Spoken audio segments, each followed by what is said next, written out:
Peace, peace. Greetings and salutations. My name is Kosi, and I will be your guide through this installation of Joat's Sndtrk, an exploration into the physical, the sonic, and the topics in between. And today, my guest is the enigmatic Caroline, Lady C. Frazier. Hey. Nice to be here. Yes, it's awesome to sit and talk with you. I mean, we do know each other, but on a platform like this, it's lovely to just chat for a second. Definitely. Yeah. I want to start off by, talking a little bit about what Joat's Sndtrk is about. We know that it's a project, a compilation of beats designed to serve street dance. That's what I'm reading here. But more than that, it's meant for each track to be named after a dancer who has joined our Joat Backs, an initiative already undertaken in 2020 by our artistic director, Haya, as well as Shashu, a renowned producer who has compiled 8 arrangements mirroring the 8 dancers who took part in Joat. And this is one of our lovely dancers. Mm-hmm. We're going to be talking about it today. The frames are musical realizations intended to serve the dancer's dance style. Popping dancer equals popping music. But before we even get into that, I want to ask you about Joat and the festival and your relationship to it. What would you say is like a memorable instance that you've had at Joat? Honestly, I think just the thing that sticks with me the most is the energy that surrounded me. Mm-hmm. You know, being on a stage, you're already like kind of elevated in that, Right. in the way it's set up. But I really felt like, and maybe it's because it's Montreal and these people are my family and my actual family was there, my sisters were there and stuff. But I really felt like a sense of like being lifted up. And yeah, I think the energy in the room really speaks to the vibe of the event and kind of like the core values and what the event is going for. And it just brought out a side of my dance that was really honest and really vulnerable and really organic. And that's just the best place that you could be in as a dancer, as a freestyle dancer, to like have that energy around you, that atmosphere that supports that. Right. You're able to kind of transport yourself into a realm that feels really good. I mean, I was there in the moment, and I can say it definitely felt good to receive what you were putting down that day. The honest is well and truly the word. I've known you for a while now, so it felt like there was no filter. No. What you were thinking and what we were receiving, right? Yeah, 100. Yeah. So we thank you for that. But on the topic and kind of segueing into this relationship between music and dance, you're someone who also is a musician, who is an artist, and we want to highlight that as well.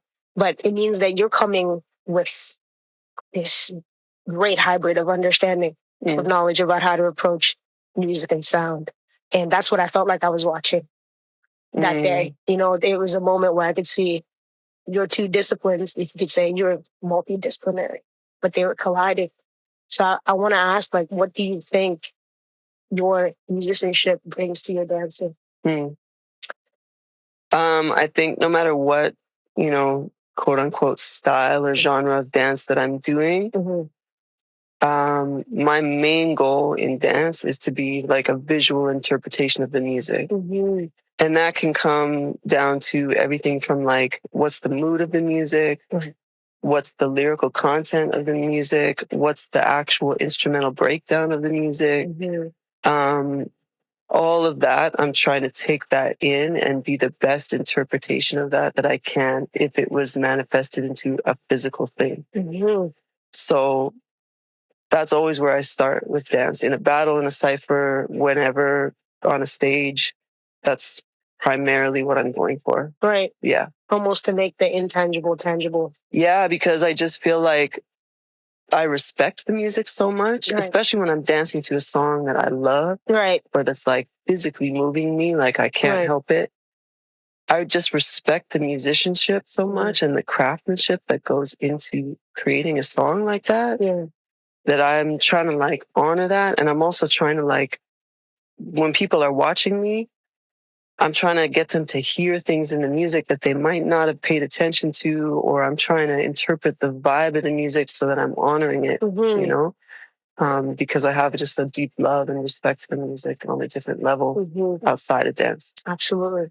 And it just comes through. Mm. Something interesting that you just brought to me, and I actually had it written down here. Like I said, we know each other a little bit, but I understand that in your career, there's an artist that, you sort of have this reverence for, being Prince. Mm.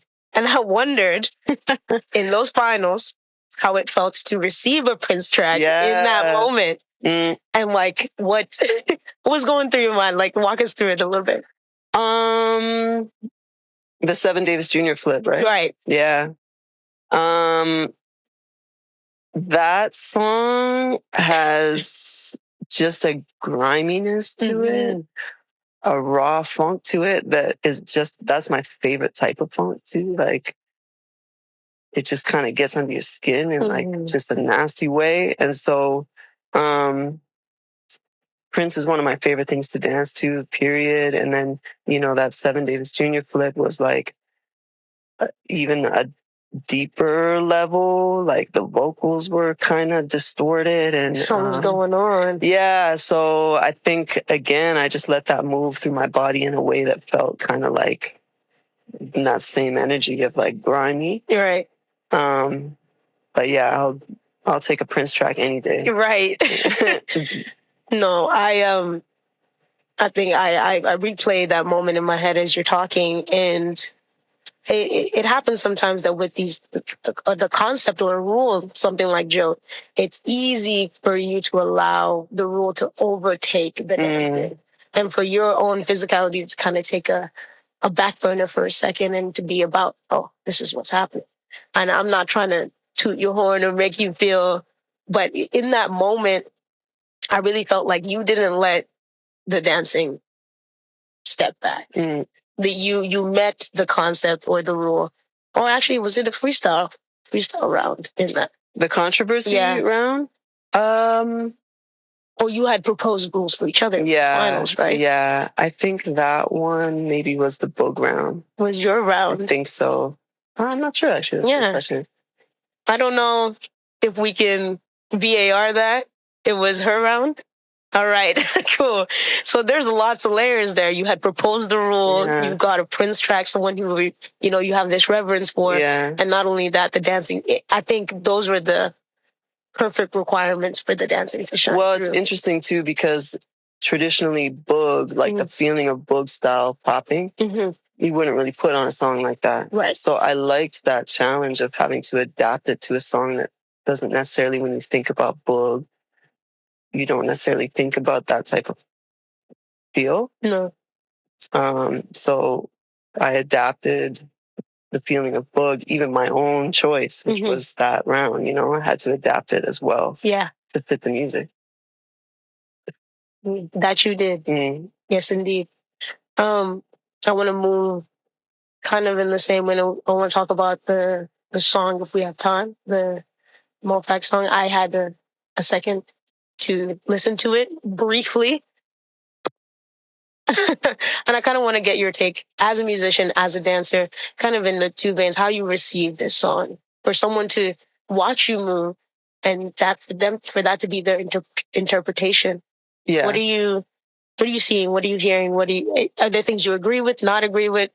What's the thought process there? It's kind of interesting because I don't know without talking to him how my movement influenced certain aspects of that song. But I did right away notice that it was very like bass heavy. And I feel like even just the way I move my body and stuff is very grounded most of the time. So maybe that had something to do with it. I'm not sure. Either way, Mofax just always kills it. Like, he's a true musician, he's a beat maker, but he also knows how to play his instruments and like really go to a totally different level with it. Absolutely. So I'm just really honored that I inspired him to make something, and I'd be curious to hear how that was influenced. Yeah. Quick shout out to Mofax. Yeah, shout out to Mofax. And all the beat makers and producers who have contributed to this this project. It's incredible to see again, just dance and music and musicianship meeting in that way. How much composure it takes to communicate yourself on a stage like Joe at Club Soda, like you talked about, in round with everyone kind of staring up at you, and in that moment, right? We understand how strange battles can be, and that you don't know what's going to play. You don't know what your opponent's going to do. And in that moment, you kind of have to make split second, fine margin decisions. But I find it interesting what happens when you're also being stared at in a coliseum like that. It felt like a coliseum. Yeah. So I'm wondering for you, like, how important are things like, where does composure come in? What do you feel in that moment, especially across from someone like Icy, who you've known for a while? Yeah. Honestly, like, I'm usually really bad at that. I'm not good at this, like, stadium size battling. Like, right. Yeah. I've done a few of them, but I'm not good at, like, blowing that energy up and out so quickly. But there was something about that day where I think I went into it with a certain headspace where, honestly, it didn't matter to me if no one understood what I was doing. I needed to understand what I was doing. I needed to just be true to myself. And that came from some stuff that I'd gone through before that. And I just wanted to speak through my dance and nothing else. And if it made it through one round and nothing else, that's fine. So I think that just took the pressure off to be a dancer that I'm not. And so once I switched that in my mind and I just had a calmness about it, then I was able to just open myself up and dance freely. And then also what I was talking about before, where I could just like feel that the energy around me was like here for that. Right. And that might have to do with just that people know me on a deeper level here in Montreal. So maybe it might not have worked the same way in another city, Because I've tried being myself in other situations and some people don't understand it right away.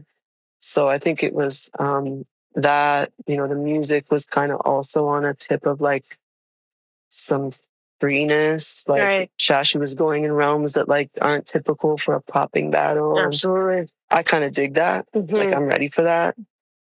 I'm up for that challenge. Yeah. So yeah, I think it didn't feel intimidating because I just was in a place where I was like, you either like it or you don't. Like that's it. Right. Right. And like you said, sometimes it's just a perfect storm in the situation. Right. Shashu taking his liberties, saying, you know what, today we're going to dance to some shit. Prince Yeah. Some ish, Yeah. So yeah, it just felt like that. I felt like in that moment, a lot of the dancers were giving themselves the permission to just go. Yeah. And also Icy, like happened to have been zoning with Icy a lot, like at Frank's and stuff like that. So him and I just had a relationship where it was just like pure love, pure love. So that couldn't have been a better final for me to like face Icy. And I've faced Icy a lot of times before. Right. And he's very hard to beat. So tough opponent. Yeah. Yeah. Shout out to Shashu, Icy. Also shout out to Frank Boogie for, facilitating spaces where folks can get down and just and exchange with one another, which is rare, in the lives that we live. They're pretty much go, go, go. So shout out Frank. Shout out Frank. Yes. Last couple questions here. I want everybody to know a little bit more about you and like the situations that formed your consciousness around dancing. That sounds really deep. It's really not. I'll explain. That's good.